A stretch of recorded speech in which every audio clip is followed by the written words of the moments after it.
بسم اللہ الرحمن الرحیم نحمده ونصلی ونسلم علی رسوله الکریم واشهد ان لا الہ الا اللہ وحدہ لا شریک له واشهد ان محمدا عبدہ ورسولہ اما بعد۔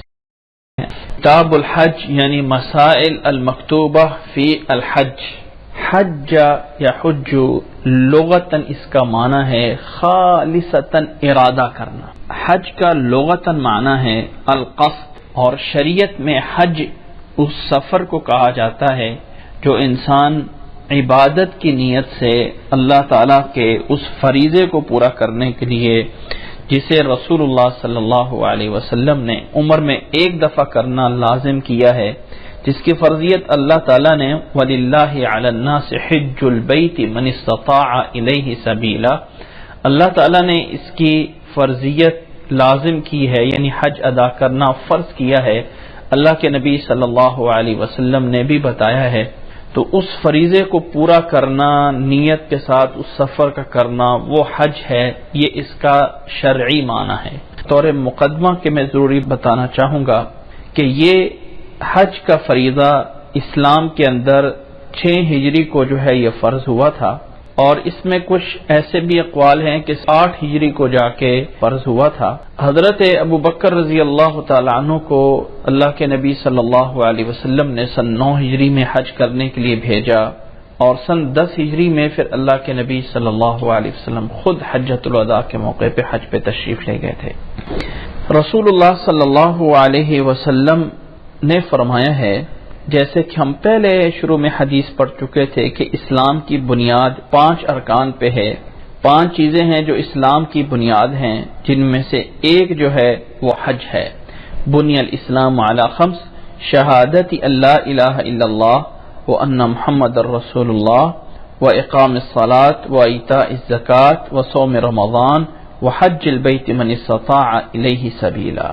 اسی طرح رسول اللہ صلی اللہ علیہ وسلم نے اس کی فضیلت میں بھی یہ فرمایا ہے کہ جو انسان اس طرح حج کرتا ہے کہ وہ اس حج کے اندر کوئی غلط کام، کوئی برائی نہیں کرتا ہے، تو رجع من ذنوبہ کیوم ولدتہ امہ، وہ اپنے گناہوں سے اس طرح نکل آتا ہے کہ جیسے آج ہی اس کے ماں نے اسے جنم دیا تھا۔ اللہ تعالیٰ اس کے سارے گناہ جو ہیں وہ معاف کر دیتے ہیں، جو انسان حج جو ہے اس انداز سے کرتا ہے کہ جسے حج مبرور کہا جاتا ہے۔ اسی طرح رسول اللہ صلی اللہ علیہ وسلم نے یہ بھی حدیث میں فرمایا ہے کہ العمرۃ الی العمرۃ کفارۃ لما بینہما والحج المبرور لیس لہ جزاء الا الجنہ۔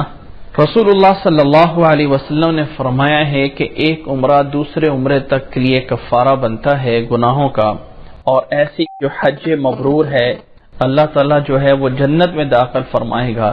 جو انسان حج مبرور جو ہے وہ کر لیتا ہے، اس انداز سے حج کو کرتا ہے کہ اس کے صحیح ارکان صحیح طرح جو ہے وہ کرتا ہے۔ اس کی احادیث کی طرف آتے ہیں۔ امام بخاری رحمہ اللہ نے پہلی حدیث اس باب میں، باب وجوب الحج و فضلہ، حج کی فضیلت، حج کا واجب ہونا اور اس کی فضیلت، یہ باب قائم کیا ہے۔ حضرت عبداللہ بن عباس رضی اللہ تعالی عنہما سے روایت ہے، فرماتے ہیں حضرت عبداللہ بن عباس کہ کان الفضل بن عباس ردیف رسول اللہ صلی اللہ علیہ وسلم، اللہ کے نبی صلی اللہ علیہ وسلم کے پیچھے حضرت فضل بن عباس بیٹھے ہوئے تھے سواری پہ۔ اللہ کے نبی صلی اللہ علیہ وسلم نے جب حج فرمایا تھا تو سواری پہ گئے، اور سواری پہ آپ صلی اللہ علیہ وسلم پہ کسی موقع پہ اسامہ بن زید آپ صلی اللہ علیہ وسلم کے پیچھے بیٹھے ہوئے تھے، اور پھر کسی موقع پہ آپ صلی اللہ علیہ وسلم کے پیچھے فضل ابن عباس بیٹھے ہوئے تھے۔ اللہ کے نبی صلی اللہ علیہ وسلم کے پیچھے یہ سوار تھے کہ ایک عورت آئی جو کہ خثعم قبیلے سے تھی۔ فجعل الفضل ينظر الیہا وتنظر الیہ، حضرت فضل ابن عباس اس عورت کی طرف دیکھنے لگے، اور وہ عورت بھی تھوڑا سا ان کی طرف دیکھنے لگی، تو رسول اللہ صلی اللہ علیہ وسلم نے حضرت فضل بن عباس کے چہرے کو دوسری طرف پھیر دیا۔ اس عورت نے سوال کیا کہ یا رسول اللہ، ان فریضۃ اللہ علی عبادہ فی الحج ادرکت ابی شیخا کبیرا لا یثبت علی الراحلہ، اللہ کی طرف سے یہ جو فریضہ حج ہے یہ میرے باپ پہ لازم ہو گیا ہے، اس حال میں کہ میرا والد میرے باپ اس طرح ہیں کہ لا یثبت علی الراحلہ، وہ ان کو سواری پر بھی بٹھا دیا جائے تو وہاں پر بھی وہ ثابت نہیں رہ سکتے ہیں، وہاں پر بھی وہ ٹک نہیں سکتے ہیں، مطلب انتہائی کمزور ہیں، ضعیف ہو گئے ہیں، کچھ نہیں کر سکتے ہیں۔ افاحج عنہ، کیا میں ان کی طرف سے حج کر سکتی ہوں؟ آپ صلی اللہ علیہ وسلم نے فرمایا نعم، جی ہاں کر سکتی ہو۔ وذالک فی حجۃ الوداع، اور یہ واقعہ ہے حجۃ الوداع کے اندر، اللہ کے نبی صلی اللہ علیہ وسلم کے آخری ایام میں، آخری حج میں۔ اس حدیث کو امام بخاری رحمہ اللہ یہاں پیش کر کے جو مسائل ثابت کرنا چاہتے ہیں، نمبر 1 فریضۃ اللہ الحج، کہ حج فرض ہے، اس میں کوئی شک نہیں کہ اللہ تعالیٰ نے قرآن مجید میں فرمایا ہے وَلِلَّهِ عَلَى النَّاسِ حِجُّ الْبَيْتِ مَنِ اسْتَطَاعَ إِلَيْهِ سَبِيلًا، کہ حج کرنا تمام مسلمانوں پہ لازم ہے، ضروری ہے، جو اس طرف جانے کی طاقت رکھتے ہوں، جو حج کرنے کی طاقت رکھتے ہوں۔ رسول اللہ صلی اللہ علیہ وسلم کی اس حدیث سے بھی فریضۃ اللہ الحج اس کو ثابت کرنا چاہتے ہیں امام بخاری رحمہ اللہ۔ دوسرا، اس حدیث سے یہ بھی ثابت ہو رہا ہے ضمناً کہ دوسرے کی طرف سے حج کیا جا سکتا ہے۔ یاد رکھیں کہ قانون اور ضابطہ یہ ہے کہ انسان جو عمل بھی کرتا ہے اس کا اجر اسے خود ملتا ہے۔ وَأَن لَّيْسَ لِلْإِنسَانِ إِلَّا مَا سَعَىٰ، انسان کو صرف وہی ملے گا جو اس نے خود محنت کی ہے۔ وَلَا تَزِرُ وَازِرَةٌ وِزْرَ أُخْرَىٰ، کوئی جان کسی دوسری جان کا بوجھ نہیں اٹھا سکتی ہے۔ قانون ضابطہ یہ ہے۔ ہاں کچھ چیزیں ایسی ہیں، کچھ عبادات ایسی ہیں جس کی اجازت دی گئی ہے اللہ کے نبی صلی اللہ علیہ وسلم کی طرف سے کہ کسی کی طرف سے کوئی دوسرا انسان انجام دے سکتا ہے، ان میں یہ حج ہے کہ دوسرے کی طرف سے حج جو ہے وہ کیا جا سکتا ہے۔ شرط یہ ہے کہ انسان نے خود اپنا پہلے حج کیا ہوا ہو۔ رسول اللہ صلی اللہ علیہ وسلم نے ایک صحابی کو سنا حج میں کہتے ہوئے لبیک عن شبرمہ، آپ صلی اللہ علیہ وسلم نے فرمایا کہ کون ہے وہ شبرمہ جس کی طرف سے تو حج کر رہا ہے؟ اس نے فرمایا کہ میرا فلاں ہے، فلاں ہے۔ آپ صلی اللہ علیہ وسلم نے پوچھا کہ کیا تو نے اپنا حج کیا ہوا ہے؟ اس نے کہا نہیں۔ تو آپ صلی اللہ علیہ وسلم نے فرمایا کہ حج عن نفسک ثم عن شبرمہ، پہلے تو اپنا حج کر، پھر تجھے اجازت ہے کہ تم شبرمہ کی طرف سے حج کر سکتے ہو۔ تو پہلے اپنا حج کرنا لازم ہے، پھر جو ہے دوسرے کی طرف سے حج جو ہے وہ کیا جا سکتا ہے۔ اس حدیث سے یہ بھی ثابت ہوا کہ جس انسان کے پاس مالی استطاعت ہے لیکن جسمانی استطاعت نہیں ہے، مالی استطاعت ہے، اس میں کوئی شک نہیں کہ اگر ایک انسان کے پاس پوری طرح استطاعت ہو، مالی استطاعت اور ایسی جسمانی استطاعت، تب جا کے حج فرض ہوتا ہے۔ لیکن اس چیز کا جواز موجود ہے کہ اگر مالی استطاعت ہے اور جسمانی استطاعت نہیں ہے، بیمار ہے، کوئی ایسی بیماری ہے، کوئی بہت کمزوری ہے، تو وہ اپنی طرف سے کسی کو پیسے دے کر حج کروا سکتا ہے، خرچہ دے کر جو ہے وہ کسی دوسرے کو حج کا خرچہ دے کر حج کروا سکتا ہے۔ اور اس حج میں جو اس کا ولی ہے اس کا جو ہے وہ ہونا بھی ضروری نہیں ہے۔ یہاں پہ اگرچہ اس کی جو ہے وہ بیٹی پوچھ رہی ہے کہ میرا والد جو ہے وہ ایسا ہے، لیکن اس شبرمہ کی روایت میں، جیسے کوئی روایت آگے آئے گی، وہاں پہ کوئی اس کا جو ہے قریب لہو، جو اس کا قریبی ہے وہ ہے، اس میں کسی بھی دوسرے کی طرف سے جو ہے وہ کیا جا سکتا ہے۔ یہ مسائل اس حدیث سے امام بخاری رحمہ اللہ ثابت کرنا چاہتے ہیں۔ حضرت فضل رضی اللہ تعالی عنہ کا حج میں پیچھے سوار ہونا، کچھ لوگوں کی رائے یہ ہوتی ہے کہ حج میں پیدل حج کرنا زیادہ ثواب ہے۔ یاد رکھ لیں کہ اس میں کوئی شک نہیں کہ انسان کو حج میں جتنی مشقت ہوتی ہے، جتنی جو ہے محنت ہوتی ہے، اتنا ہی اس کا اجر بڑھ جاتا ہے، لیکن سوار ہو کے کرنا یا پیدل ہو کے کرنا، اس میں سے پیدل کو زیادہ ترجیح دینا باوجود اس کے کہ سواری پہ قدرت موجود ہو، تو یہ عقل مندی نہیں ہے، یا یہ کوئی بہت بڑا اجر نہیں ہے۔ اللہ کے نبی صلی اللہ علیہ وسلم نے حج اپنا اونٹنی پہ سوار ہو کے کیا تھا۔ اللہ کے نبی صلی اللہ علیہ وسلم نے سواری پہ حج کیا تھا، سواری پہ سوار ہو کر جو ہے وہ مدینہ سے مکہ کی طرف گئے تھے، اور پھر منا اور عرفات اور مزدلفہ سواری پہ ہی آپ صلی اللہ علیہ وسلم کی حجۃ الوداع موجود ہے۔ اس لیے اس سواری کو یہ کہنا کہ یہ غیر افضل ہے اور افضل نہیں ہے سواری پہ حج کرنا، افضل یہ ہے کہ آپ پیدل سفر کریں، تو ایسا نہیں ہے۔ رسول اللہ صلی اللہ علیہ وسلم سواری پہ موجود تھے، یہ اس روایت سے یہ بھی ثابت ہوتا ہے۔ ضمناً یہ تھوڑی سی بات کہ وہ عورت آئی اور اس عورت نے اللہ کے نبی صلی اللہ علیہ وسلم سے سوال کیا اور فضل ابن عباس اس کی طرف دیکھنے لگے، تو اللہ کے نبی صلی اللہ علیہ وسلم نے چہرہ ان کو دوسری طرف پھیر دیا تھا، کہ ظاہر ہے کہ یہ واقعہ حج کے اندر ہے۔ اللہ کے نبی صلی اللہ علیہ وسلم جب عرفات سے مزدلفہ کی طرف واپس آئے ہیں، تب آپ صلی اللہ علیہ وسلم کے پیچھے اسامہ اور پھر حضرت فضل بن عباس رضی اللہ تعالیٰ عنہ سوار تھے۔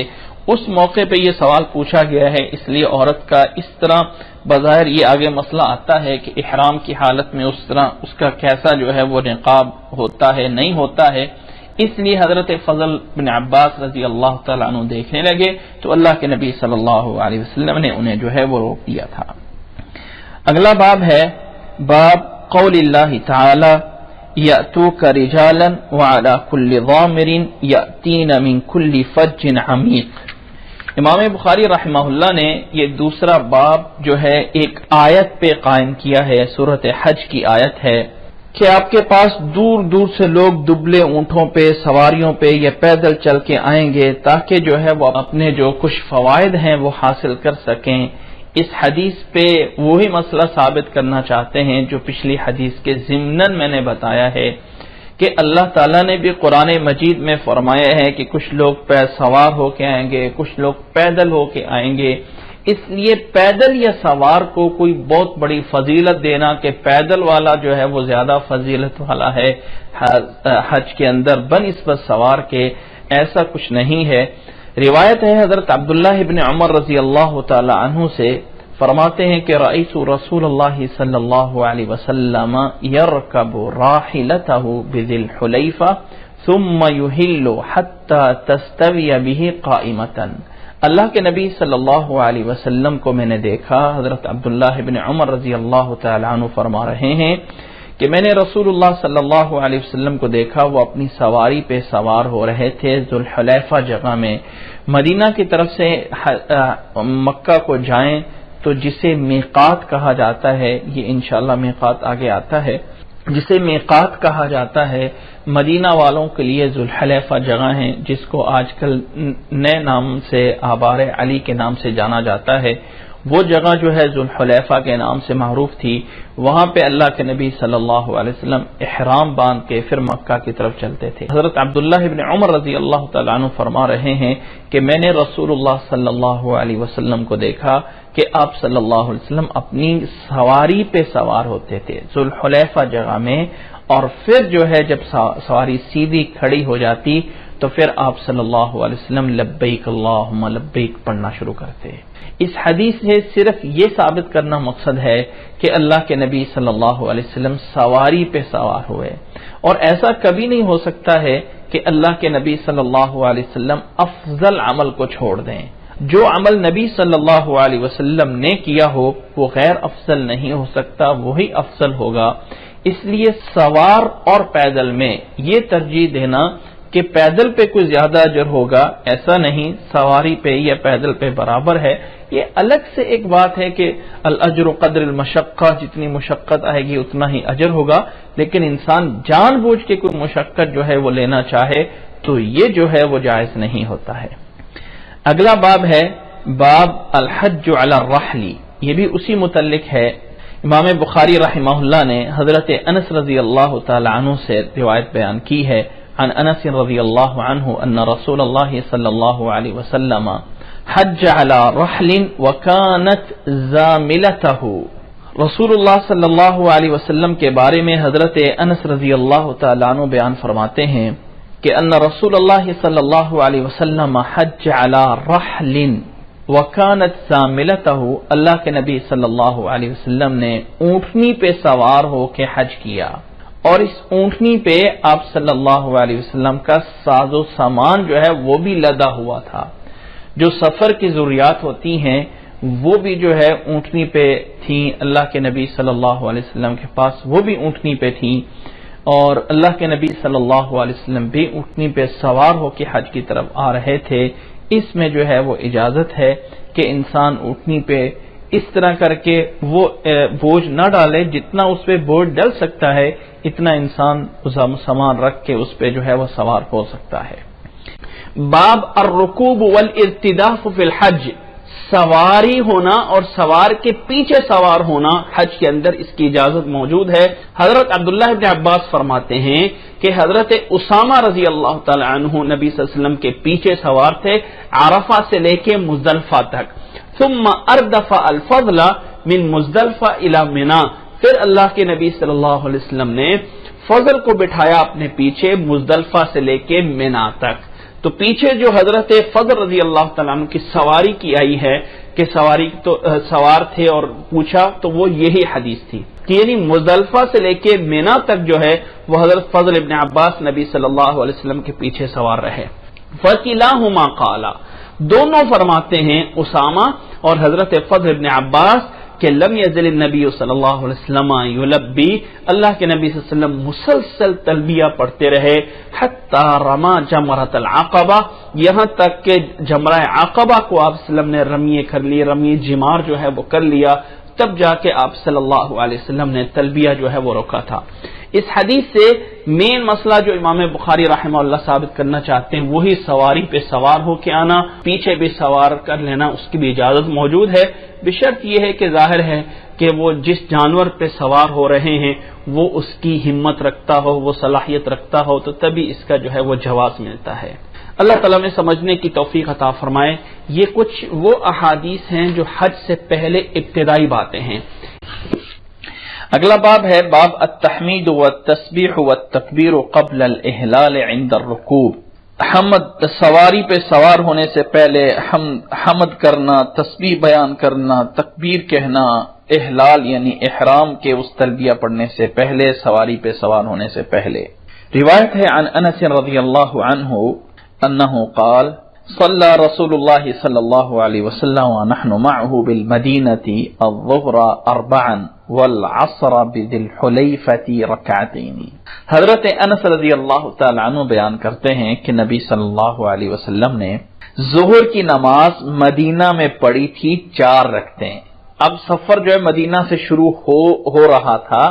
دیکھیں مسافر جب اپنے شہر میں ہوتا ہے، نبی صلی اللہ علیہ وسلم سفر کی نیت کر چکے ہیں جانے کی، لیکن اللہ کے نبی صلی اللہ علیہ وسلم نے ظہر کی نماز مدینہ میں ہی پڑھی ہے اور 4 رکعتیں پڑھی ہیں۔ جب مدینہ سے نکل گئے ہیں، ذوالحلیفہ جگہ پہ پہنچے ہیں، اور ذوالحلیفہ جگہ پہ اتنا دور نہیں ہے، قریب ہے مکہ کے، یہاں پہنچ کے نبی صلی اللہ علیہ وسلم نے عصر، چونکہ سفر آگے کی طرف جانا ہے تو شہر سے نکل جاتے ہیں جب، اور سفر دور کا ارادہ ہوتا ہے تو انسان شہر سے نکلنے کے بعد کسی بھی قریب جگہ پہ کوئی پڑاؤ کرتا ہے تو وہاں قصر نماز پڑھ سکتا ہوتا ہے۔ صلی ونحن معه بالمدینة الظهر 4 والعصر بذی الحلیفہ 2 اور عصر کی نماز ذوالحلیفہ میں جا کے 2 رکعتیں ادا کی تھی۔ ثم بات بها حتى اصبح، پھر اللہ کے نبی صلی اللہ علیہ وسلم نے رات یہیں گزاری تھی ذوالحلیفہ میں، یہاں تک کہ آپ صلی اللہ علیہ وسلم نے صبح کی۔ ثم ركب حتى استوت به على البيداء، پھر نبی صلی اللہ علیہ وسلم اپنی سواری پہ سوار ہوئے جب جو ہے وہ مقام بیدا پہ جو ہے وہ بلند ہوئی، اور اللہ کے نبی حمد اللہ وسبح وکبر ثم احل بحج وعمرۃ واحل الناس بہما، پھر اللہ کے نبی صلی اللہ علیہ وسلم جب سواری پہ سوار ہوئے، حمد بیان کی، تسبیح بیان کی، تکبیر بیان کی، اور پھر جو ہے آپ صلی اللہ علیہ وسلم نے حج کے لیے اور عمرے دونوں کے لیے جو ہے وہ تلبیہ کہنا شروع کیا، لبیک کہا۔ اچھا، آپ لوگوں کو سفر کی دعا کا تو پتہ ہی ہوگا کہ جب ہم سواری پہ سوار ہوتے ہیں تو جو دعا ہے وہ اصل کیا ہے؟ سبحان اللہ والحمد للہ واللہ اکبر، یہ پڑھا جاتا ہے اس دعا میں۔ اور اس کے بعد جو ہے سبحان الذی سخر لنا ھذا وما كنا له مقرنین وانا الی ربنا لمنقلبون اللهم انا نسألك في سفرنا هذا البر والتقوى.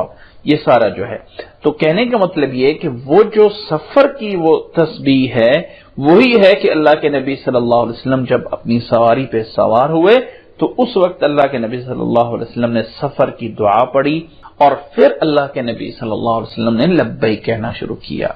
یہ ہے مراد حمد تسبیح اور تکبیر سے. سبح وحمد اللہ وسبح وکبر ثم احل بحج وعمرۃ. پھر اللہ کے نبی صلی اللہ علیہ وسلم نے حج اور عمرہ دونوں کے لیے لبیک کہا. واحل الناس بہما. اور لوگوں نے بھی اللہ کے نبی صلی اللہ علیہ وسلم ہی کی طرح کیا. اگلا باب امام بخاری رحمہ اللہ فرماتے ہیں کہ باب فضل الحج المبرور. حج مبرور کی فضیلت کیا ہے؟ حضرت عائشہ رضی اللہ تعالی عنہ نے نبی صلی اللہ علیہ وسلم سے سوال کیا کہ اے اللہ کے نبی صلی اللہ علیہ وسلم نر الحج افضل الاعمال. ہم دیکھتی ہیں جہاد جو ہے یہ سب سے افضل ہے. ہمیں یہ پتہ ہے یا ہم یہ دیکھتی ہیں یا ہم یہ سمجھتی ہیں جہاد جو ہے وہ سب سے افضل اعمال ہیں. افلا نجاہد. کیا ہم نہ جہاد کریں؟ قال لا. آپ صلی اللہ علیہ وسلم نے فرمایا نہیں، لیکن افضل الجہاد حج مبرور. لیکن افضل جہاد عورتوں کے لیے سب سے بڑا جہاد یہ ہے کہ حج مبرور، حج مبرور جو ہے وہ کیا جائے. حج مبرور کا مطلب معنی یہی ہے کہ یہ مبرور بر سے ہے، نیکی والا، یعنی جس حج کو انسان نے خالصتاً، اس میں کوئی شک نہیں کہ سارے حج ہی انسان خالصتاً کرنے کی کوشش کرتا ہے، لیکن اس کی مزید تاکید کے لیے جو خالص اللہ کی رضا کے لیے اللہ تعالیٰ سے ہی سب کچھ حاصل کرنے کے لیے کیا جائے اور اس میں کسی گناہ کا ارتکاب نہ کیا جائے تو اس حج کو حج مبرور کہا جاتا ہے. گویا کہ تمام اعمال میں سے افضل عمل حج مبرور ہے. حضرت ابو ہریرہ رضی اللہ تعالی عنہ سے بھی روایت ہے اسی باب میں. فرماتے ہیں حضرت ابو ہریرہ رضی اللہ تعالی عنہ آپ صلی اللہ علیہ وسلم نے فرمایا کہ جس انسان نے صرف اللہ کے لیے حج کیا فلم یرفث، اس میں کوئی گناہ کا کام نہ کیا، ولم یفسق ولم یرفث، اس میں کوئی ایسی فحش گناہ کا کام نہ کیا، ولم یفسق اور نہ ہی کوئی عام اس میں گناہ کیا، رجع کیوم ولدتہ امہ یا رجع کیوم ولدتہ امہ، وہ اپنے گناہ سے اس طرح نکل گیا، اس دن کی طرح ہو گیا کہ جیسے اس نے آج ہی اس کی ماں نے اسے جو ہے وہ جنم دیا ہے. جو انسان حج کرے، اس سے امام بخاری رحمہ اللہ ان احادیث کو یہاں پہ لا کے یہ بات بھی ضمناً بتانا چاہتے ہیں کہ جو انسان حج کی طرف جانا چاہتا ہے اور حج پہ ظاہر ہے کہ اللہ تعالیٰ اس کے سارے گناہوں کو معاف کر دے گا اور اسے ایسے کر دے گا جیسے آج ہی اس کی ماں نے اسے جنم دیا ہے، تو اسے چاہیے کہ اگر اس کے ذمے کوئی ایسے گناہ ہیں، کوئی مالی گناہ ہیں، کسی کا مال چھینا ہوا ہے، کسی کا حق چھینا ہوا ہے، کسی کو برا بھلا کہا ہوا ہے، تو اس سے معافی مانگ کے جائے، اس سے معافی مانگ لے، مجھے معاف کر دے، تاکہ حج مبرور کے بعد واقعتاً وہ اس طرح گناہوں سے ہو جائے کہ جیسے آج ہی اس کے ماں نے اسے جنم دیا ہے. اگلا باب ہے باب محل اہل الیمن. اہل یمن کے احرام باندھنے کی جگہ کون سی ہے؟ رسول اللہ صلی اللہ علیہ وسلم نے کہ یہ روایت حضرت عبداللہ بن عباس رضی اللہ تعالیٰ عنہ نقل کرتے ہیں کہ اللہ کے نبی صلی اللہ علیہ وسلم نے ایک حد مقرر کی ہے جس جگہ سے احرام جو ہے وہ باندھ کے پھر حج یا عمرے کے لیے داخل ہوا جا سکتا ہے مکہ مکرمہ میں. یاد رکھ لیں کہ مکہ جو ہے وہ ایک حرم ہے. حرم کا مطلب یہ ہے کہ جہاں مکے کا شہر ہے اس کے ارد گرد ایک گول دائرے کی طرح یا اس گول دائرے یا کچھ حدود ایسی قائم کی گئی ہیں جس کے اندر کے علاقے کو حرم کہا جاتا ہے. اور یہاں حرم کا مطلب احترام ہے کہ وہاں اس علاقے کا احترام کیا جائے، وہاں کوئی شکار نہ کیا جائے، وہاں کوئی درخت نہ کاٹا جائے، وہاں پہ کوئی گری پڑی کسی کی چیز جو ہے وہ نہ اٹھائی جائے، وہ حرم جس کا احترام کیا گیا ہے وہ ایک حرم ہے. پھر اس حرم کے آگے کچھ جگہ متعین کی گئی ہیں کہ حج کرنے کے لیے جب لوگ آئیں تو وہ پھر ان جگہوں سے آگے احرام باندھ کے گزریں. جو انسان حج کے لیے جانا چاہتا ہے اس کے لیے لازم ہے کہ ان جگہوں سے کراس کرنے سے پہلے وہ احرام باندھ لے. اللہ کے نبی صلی اللہ علیہ وسلم احرام مدینہ سے نہیں باندھتے تھے بلکہ ذوالحلیفہ جگہ سے جا کے باندھتے تھے. اس لیے افضل یہ ہے کہ انسان اپنا احرام اس جگہ پہ جا کے باندھ کے پھر آگے چلے.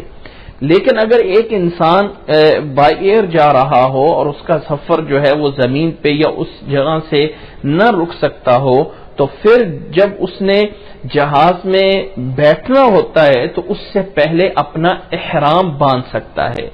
لیکن جب وہ جہاز اس جگہوں کے اوپر سے گزر رہا ہوگا، اس سائڈ پہ گزر رہا ہوگا، تب انسان وہاں جا کر اپنی حج کی نیت یا وہاں سے انسان اپنا تلبیہ پڑھنا شروع کرتا ہے.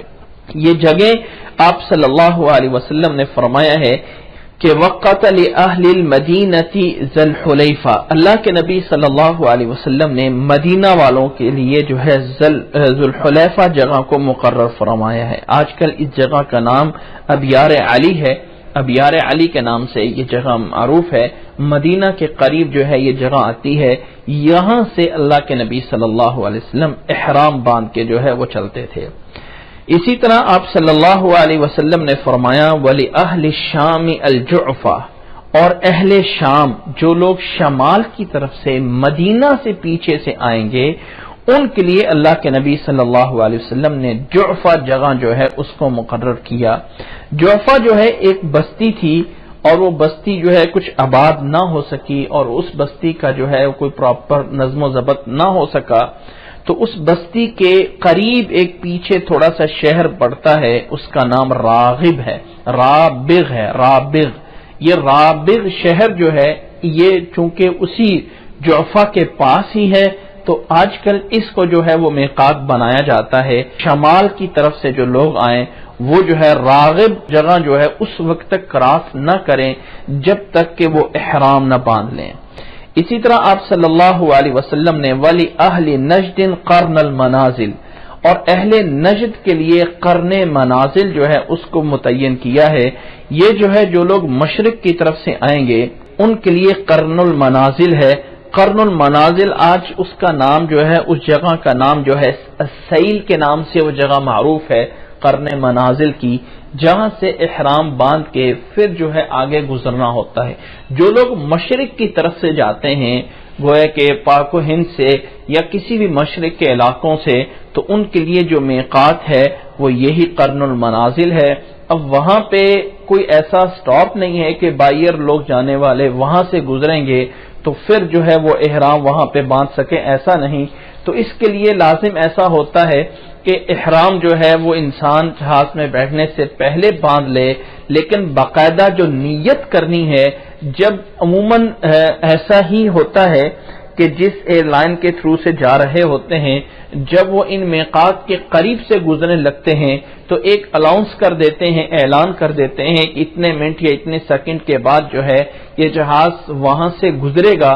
تو جب انسان نے اس جگہ کے قریب چلنا ہوتا ہے تو وہاں پہ وہ نیت کرنی ہے کہ میں حج کے لیے جا رہا ہوں، عمرے کے لیے جا رہا ہوں، جو بھی ہے. تو وہاں سے پھر انسان جو ہے جو ہی اس کو کراس کرتا ہے، جو ہی انسان میقات کو کراس کرے گا تو وہاں سے تلبیہ پڑھنا شروع کرنا ہے، لبیک اللہم لبیک. شروع سے نہیں پڑھ سکتے ہیں کیونکہ نبی صلی اللہ علیہ وسلم نے مدینہ سے چلتے ہوئے نہیں پڑھا تھا بلکہ اللہ کے نبی صلی اللہ علیہ وسلم نے میقات سے جو ہی گزرے تھے تو پھر اس کے بعد احرام باندھا اور وہاں سے جو ہے پڑھنا شروع کیا تھا. اسی طرح آپ صلی اللہ علیہ وسلم نے فرمایا وَلِأَهْلِ الْيَمَنِ يَلَمْلَمْ، یمن کی طرف سے جنوب کی طرف سے جو لوگ آئیں گے، جنوب کی طرف سے جو لوگ آئیں گے ان کے لیے جو ہے یلملم جگہ ہے، وہاں سے جو ہے وہ لوگ جو ہے احرام باندھتے ہوئے آئیں گے. اس جگہ کا نام اب بھی یلملم ہے، اسی کی طرف سے آئیں گے.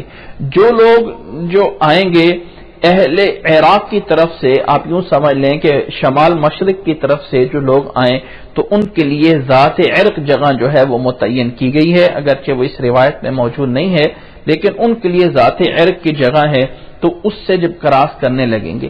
اب مسئلہ صرف بنتا ہے کہ ان احادیث میں مغرب طرف سے آنے والوں کے لیے حد متعین نہیں ہے، یعنی اگر شمال کی طرف سے آتے ہیں تو 2 میقات پڑھتے ہیں، ذات عرق پڑھتا ہے اور ایسے ہی جعفہ ہے وہ پڑھتا ہے، اور آگے مدینہ والوں کے لیے ذوالحلیفہ پڑ جاتا ہے۔ گویا کہ 3 جو ہیں وہ ایک سمت پہ ہیں، شمال اور شمال مشرق کی طرف۔ مشرق کی طرف جو ہے وہ جو آ جاتا ہے وہ قرن المنازل آ جاتا ہے، جنوب کی طرف یمن والوں کے لیے یلملم آ جاتا ہے۔ جو مغرب کی طرف سے لوگ آئیں گے، چونکہ مغرب کی طرف جو ہے وہ مکہ مکرمہ کے مغرب کی طرف جدہ آ جاتا ہے، اور جدہ کے آگے جو ہے وہ بحیرہ احمر ہے۔ اس میں علماء کا یہی موقف ہے کہ جو لوگ مغرب کی طرف سے آئیں وہ جدے سے جو ہے وہ احرام باندھ سکتے ہیں، جو لوگ مغرب کی طرف سے آ رہے ہوں اور ان کی فلائٹ واقعتاً ادھر سے آتی ہو۔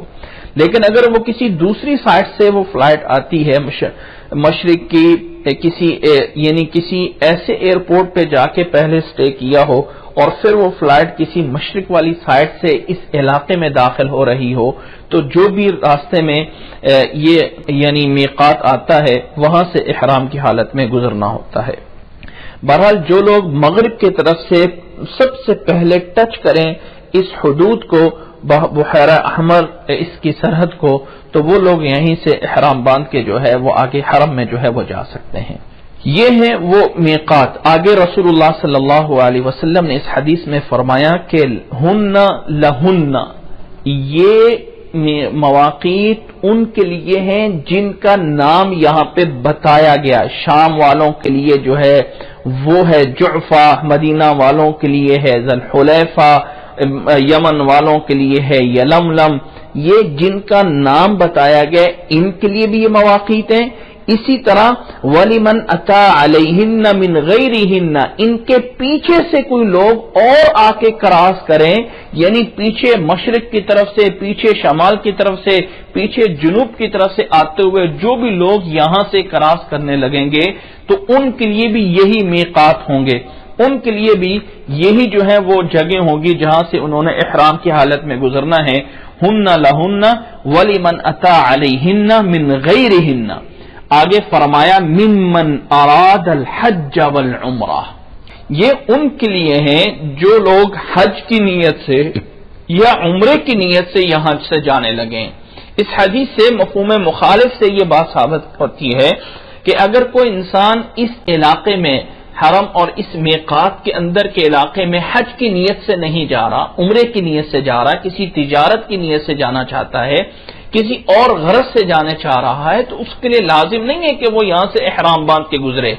احرام کی حالت میں ان علاقوں کو کراس کرنا ان کے لیے لازم ہے جو کہ حج اور عمرے کی نیت سے جا رہے ہوں، ان کے لیے لازم ہے کہ یہاں سے احرام کی حالت میں جائیں۔ ممن اراد الحج والعمرہ، یہاں پہ حج کے الفاظ بھی عمرے کے الفاظ بھی دونوں موجود ہیں۔ ومن کان دون ذالک، اور جو لوگ اس کے آگے ہوں یعنی میقات کے اندر ہوں حرم کے لیے، حرم کے یعنی میقات سے اندر والی سائڈ پہ رہتے ہوں ان جگہوں سے۔ ومن کان دون ذالک فمن حیث انشأ، تو وہ جہاں سے بھی شروع کرے گا وہیں یعنی جہاں اس کا گھر ہے وہیں سے احرام باندھ کے وہ چل پڑے گا۔ حتی اہل مکہ من مکہ، یہاں تک کہ مکہ والے بھی مکہ سے ہی احرام باندھیں گے۔ جو انسان میقات سے جا کے احرام باندھنا یہ ان لوگوں کے لیے ہے جو باہر سے آ رہے ہوں، خواہ حج کے لیے خواہ عمرہ کے لیے، لیکن جب ایک بار اندر داخل ہو گئے یا اندر رہتے ہیں تو اب جہاں سے ہیں وہیں سے احرام باندھ کے جو ہے وہ جانا ہوتا ہے۔ اس بات پہ میں زور اس لیے دے رہا ہوں کہ کچھ لوگ جب ایک دفعہ عمرے کے لیے جاتے ہیں اور پھر وہاں پہ کچھ دنوں کے لیے سٹے کرنا ہوتا ہے تو وہ دوبارہ ایک جگہ سے جا کے احرام باندھ کے تنعیم سے احرام باندھ کے یا اس طرح بار بار جو ہے عمرہ کرنے کی کوشش کرتے ہیں۔ سب سے پہلے تو یہ یاد رکھ لیں کہ یہ عمرے کا بار بار کرنا یہ کوئی ایسا نہیں ہے کہ کوئی یعنی کوئی بہت بڑا نیک عمل ہے.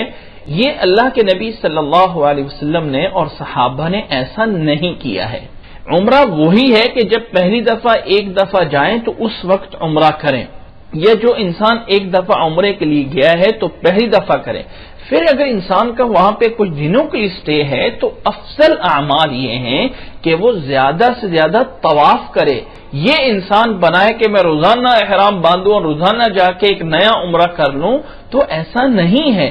ایسا عمل جو ہے یہ والا عمل رسول اللہ صلی اللہ علیہ وسلم سے صحابہ سے ثابت نہیں ہے. اللہ کے نبی صلی اللہ علیہ وسلم 4 ذوالحجہ کو جو ہے وہ مکہ مکرمہ میں پہنچے تھے اور 4 ذوالحجہ کے بعد دوبارہ جو ہے حج کے لیے 8 ذوالحجہ کو جایا جاتا ہے. 4 دن آپ صلی اللہ علیہ وسلم کا قیام رہا. اس آخری حجۃ الوداع کے موقع پہ آپ صلی اللہ علیہ وسلم کے ساتھ صحابہ بھی موجود تھے.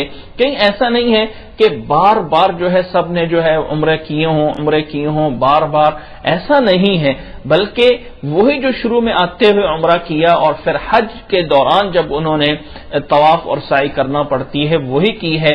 الگ سے بار بار جو ہے عمرے ایسا ان صحابہ سے ثابت نہیں ہے. اس لیے افضل عمل یہ ہے کہ اگر وہاں کچھ دن رہنا ہے تو انسان کثرت سے طواف کرے. ہاں اگر کرنا ہی پڑ گیا ہے عمرہ یا انسان کبھی کر ہی رہا ہے تو احرام جہاں ہے وہیں سے باندھے گا. یہ ہے اس حدیث کا مفہوم. ومن کان دون ذالک، اب وہ دون ذالک میں آ گئے ہیں یعنی اندر ہی رہ رہے ہیں.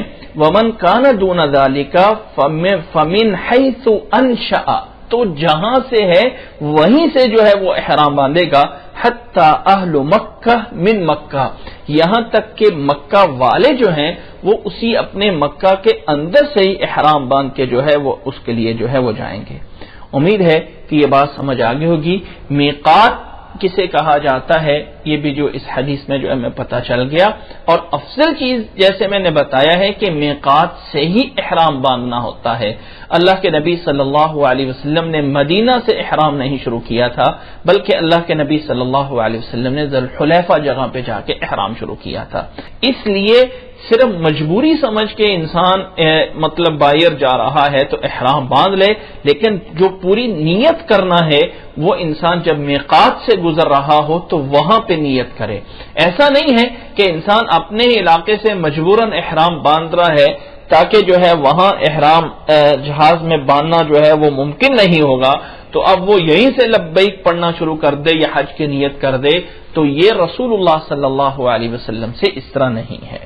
دوسری حدیث اس باب میں امام بخاری رحمہ اللہ فرماتے ہیں، حضرت عبداللہ بن عمر رضی اللہ تعالیٰ عنہ کی اس حدیث کا بھی وہی مفہوم ہے، مواقیت بیان ہونا ہے کہ اللہ کے نبی صلی اللہ علیہ وسلم نے اپنی اونٹنی کو بٹھایا تھا وہاں بطحہ جگہ میں ذوالحلیفہ کے اندر، اور وہاں پہ اللہ کے نبی صلی اللہ علیہ وسلم نے 2 رکعتیں پڑھی تھیں اور وہاں پہ اللہ کے نبی صلی اللہ علیہ وسلم نے احرام باندھا تھا.